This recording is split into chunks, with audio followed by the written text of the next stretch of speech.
अगर आपके कामयाब होने का संकल्प काफ़ी मजबूत है ना, तो दोस्तों असफलता कभी भी आपको डरा नहीं सकती, कभी भी आपको डरा नहीं सकती।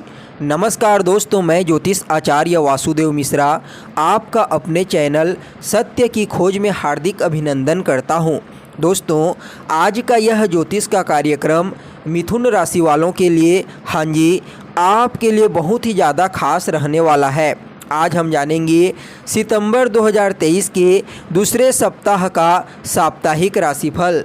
आपके लिए 11 से लेकर के 17 सितंबर तक का समय किस प्रकार रहने वाला है। सिर्फ कैसा रहेगा ही नहीं, बल्कि हर एक वह जानकारी जो आपके मन में प्रश्न के रूप में मौजूद है, जैसे आपका स्वास्थ्य कैसा रहेगा, आपकी शिक्षा कैसी रहेगी, आपकी लव लाइफ, आपका दाम्पत्य जीवन कैसा रहेगा, भाग्य, करियर, बिजनेस, व्यापार और फाइनेंस के दृष्टिकोण से यह जो सप्ताह है आपके लिए कैसा रहने वाला है। नवग्रह मिलकर के आपको क्या परिणाम देने में सक्षम रहेंगे, हर एक जानकारी पूरे विस्तार के साथ आपको बताएंगे।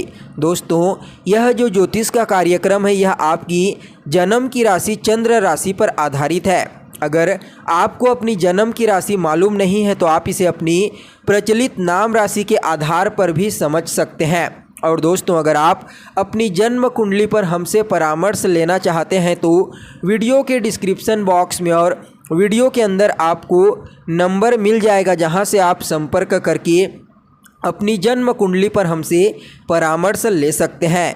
तो चलिए दोस्तों, जान लेते हैं आपके लिए कैसा रहेगा यह दूसरा सप्ताह 11 से लेकर 17 सितंबर तक का समय।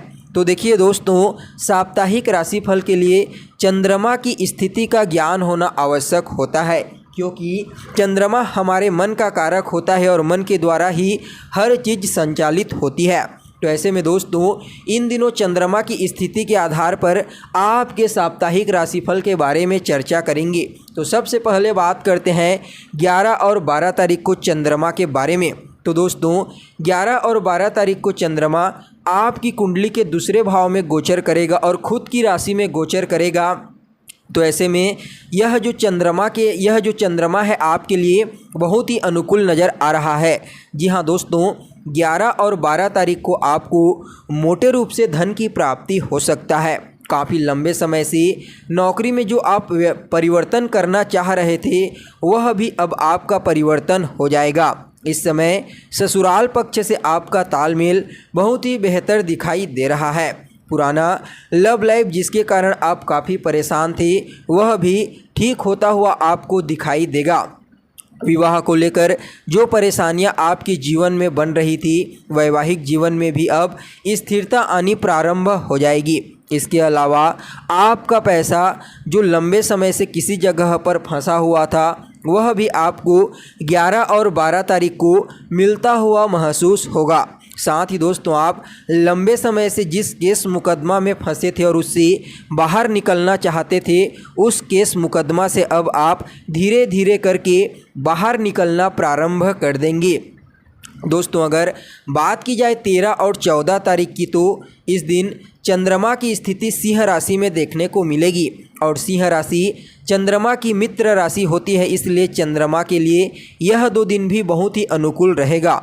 इन 2 दिनों में आपका आत्मविश्वास और कॉन्फिडेंस लेवल काफ़ी मजबूत दिखाई देगा। भाई बहनों का सहयोग इस समय परफेक्ट रूप से आपको मिलता हुआ नज़र आ रहा है और काफ़ी लंबे समय से रुकी हुई प्रमोशन भी आपकी ठीक हो जाएगी। आप विदेश यात्रा कर सकते हैं या फिर कहीं पर घूमने फिरने जाने का प्लान बना सकते हैं। इसके अलावा इस समय धार्मिक यात्रा का भी योग बना हुआ है। साथ ही दोस्तों, इस समय खानदानी संपत्ति या फिर प्रॉपर्टी जो विवाद का कारण लंबे समय से बनी हुई थी वह भी सॉल्व होती हुई आपको नज़र आएगी।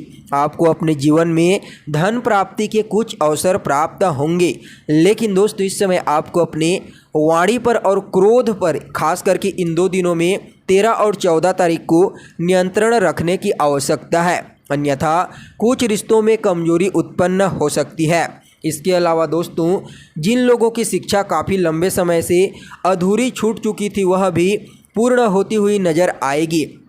अगर बात की जाए सप्ताह के अंतिम पड़ाव की यानी कि 15, 16 और 17 तारीख की, तो दोस्तों यह जो 3 दिन है आपके करियर में नई ऊंचाइयों को प्राप्त करने के लिए बहुत ही बेहतर दिन कहा जा सकता है। आपको इस समय ज़बरदस्त लाभ की प्राप्ति होगी और उन्नति का अवसर भी आपको प्राप्त होगा। अगर आप लंबे समय से विदेश जाने की प्लानिंग बना रहे थे लेकिन किसी न किसी कारणवश वह प्लानिंग फेल हो जा रही थी, तो दोस्तों इस समय आपकी विदेश यात्रा भी हो सकती है। खुद की भूमि, भवन, मकान, वाहन जैसे संपत्ति का लाभ भी आपको मिलने का योग बना हुआ है।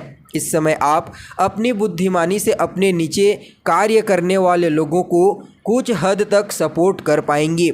वहीं दोस्तों अगर प्रॉपर्टी से कोई विवाद चल रहा था, पिता से विवाद चल रहा था या फिर माता से विवाद चल रहा था, तो उसमें भी सुधार होता हुआ आपको दिखाई देगा। यानी कि यह जो 3 दिन का समय है यह रिश्तों को मधुर बनाने के लिए बहुत ही बढ़िया कहा जा सकता है। साथ ही दोस्तों जो लोग सालों से लगातार प्रयास कर रहे थे लेकिन किसी भी प्रकार की कोई नौकरी नहीं मिल पा रही थी, तो उन लोगों को इस समय कुछ अच्छे अवसर प्राप्त हो सकते हैं। चाहे वह सरकारी क्षेत्र हो या फिर प्राइवेट क्षेत्र, दोनों जगह पर कुछ न कुछ नए अवसर की प्राप्ति उन लोगों को हो सकती है। लेकिन दोस्तों इस समय अगर आप पहले से नौकरी व्यापार कर रहे हैं तो खास करके 16 और 17 तारीख को थोड़ा सा आपको सतर्क रहने की ज़रूरत है। कार्यस्थल पर जो सहयोगी आपके साथ कार्य करते हैं पूरी ईमानदारी के साथ आपको उनके साथ कार्य करना है, अन्यथा कुछ डिस्टरबेंस की स्थिति पैदा हो सकती है। साथ ही पैतृक संपत्ति को लेकर के भी इस समय जो विवाद लंबे समय से चल रहा था वह भी ठीक होता हुआ नज़र आएगा। वित्तीय स्थिति भी आपकी काफ़ी बेहतर नज़र आ रही है। और अंतिम दिन में दोस्तों 17 तारीख को आपको 12 बजे के पश्चात कुछ लाभ के अवसर, मोटा धन प्राप्त होने के अवसर प्राप्त हो सकते हैं। यानी कि देखा जाए तो जो सप्ताह का अंतिम दिन होगा 17 तारीख का दिन, वह धन प्राप्ति के लिए बहुत ही बेस्ट दिन कहा जा सकता है। उस दिन जो अवसर आपको प्राप्त होते हैं उसे आपको अपने दोनों हाथों से बटोर लेना चाहिए। इसके अलावा दोस्तों आपका पैसा किसी जगह पर लंबे समय से फंसा हुआ था जिसको आप प्राप्त करना चाह रहे थे लेकिन किसी न किसी कारणवश वह पैसा आपको नहीं मिल रहा था, तो वह पैसा भी आपको इस सप्ताह मिलता हुआ नज़र आएगा। कार्य क्षेत्र में भी सीनियर का सपोर्ट आपको पूर्ण रूप से प्राप्त होने वाला है और किसी बड़े प्रोजेक्ट में कार्य करने का मौका आपको मिलेगा। और उस प्रोजेक्ट में आप जिस प्रकार से कार्य करेंगे उस हिसाब से आपको प्रमोशन तो मिलेगा ही, साथ में आपकी कार्यशैली को देख करके आपके बॉस भी आपसे काफ़ी ज़्यादा प्रभावित होंगे, जिसकी वजह से दोस्तों आपको कुछ इंक्रीमेंट भी प्राप्त हो सकता है। शिक्षा के दृष्टिकोण से भी यह जो समय है बहुत ही अनुकूल कहा जा सकता है। जो विद्यार्थी उच्च शिक्षा ग्रहण करना चाह रहे हैं लेकिन लंबे समय से किसी न किसी कारणवश उच्च शिक्षा ग्रहण नहीं कर पा रहे हैं, तो उन लोगों को इस समय उच्च शिक्षा ग्रहण करने का अवसर प्राप्त होगा। लेकिन दोस्तों देवगुरु बृहस्पति के साथ राहु का चांडाल दोष अभी भी अंतरिक्ष में देखने को मिल रहा है, इसलिए थोड़ा सा आपको लोगों की बातों पर विश्वास करने से बचना चाहिए। जब तक आप किसी भी चीज़ को अच्छे से ना परख लें, ना समझ लें, तब तक उसमें विश्वास ना करें तो ही आपके लिए बेहतर होगा। यानी कि कुल मिलाकर के देखा जाए तो यह जो सप्ताह है यह आपके लिए ठीक ठाक ही नज़र आ रहा है। बस कुछ चीज़ों को लेकर के थोड़ा सावधान रहने की ज़रूरत है और ओवर कॉन्फिडेंस से बचिए। इसके अलावा दोस्तों इस समयावधि में आपको अपने से बड़े लोगों का मान सम्मान और आदर अवश्य करना चाहिए, इससे आपके रुके हुए कार्य पूर्ण हो जाएंगे। तो दोस्तों यह तो हो गई आपके लिए पूरे सप्ताह की जानकारी। अब चलिए जान लेते हैं इस सप्ताह को बेहतर बनाने के लिए आपको क्या करना चाहिए। तो सबसे पहले तो दोस्तों नियमित रूप से चंदन का तिलक लगाना प्रारंभ कर दीजिए। इसके अलावा माता दुर्गा को बादाम का लड्डू चढ़ाएं, इससे आपका सप्ताह बेहतर रहेगा। तो दोस्तों कैसी लगी आपको जानकारी कमेंट कीजिए, लाइक कीजिए, शेयर कीजिए और बने रहिएगा हमारे साथ। फिर मिलते हैं एक नए और ताज़ा एपिसोड में, तब तक के लिए नमस्कार।